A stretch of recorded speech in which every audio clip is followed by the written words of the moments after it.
Yosha, à la recherche de nourriture, tua courageusement un bœuf féroce. Mais avant qu'il n'ait pu célébrer cette chasse fructueuse, un monstre colossal surgit de nulle part, lançant une attaque soudaine et féroce. Ses immenses tentacules nous projetèrent dans les airs, sa gueule béante prête à nous dévorer tout entier. À ce moment critique, un petit singe agile bondit comme l'éclair, nous sauvant courageusement la vie.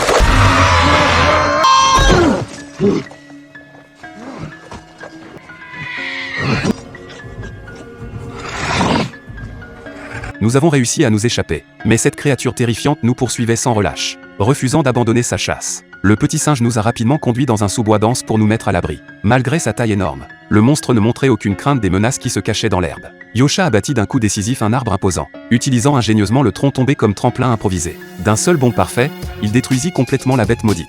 Après la victoire, Yosha rôtit habilement de succulents morceaux de viande à l'aide des griffes du monstre, offrant même le plus gros morceau au petit singe en signe de gratitude.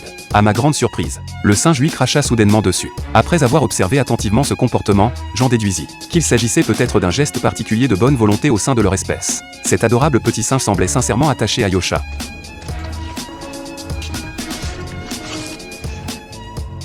Imitant avec diligence chacun de ses mouvements, tel un fidèle petit acolyte. À l'aube du lendemain, nous nous sommes échappés de cet endroit périlleux, en prenant soin de ne pas réveiller le singe qui dormait encore. Mais le destin nous a joué un tour cruel. Nous avons involontairement pénétré dans un territoire grouillant de serpents venimeux. J'ai rapidement sorti le reste de nos provisions, essayant d'attirer les créatures sifflantes à la langue fourchue avec cet appât savoureux.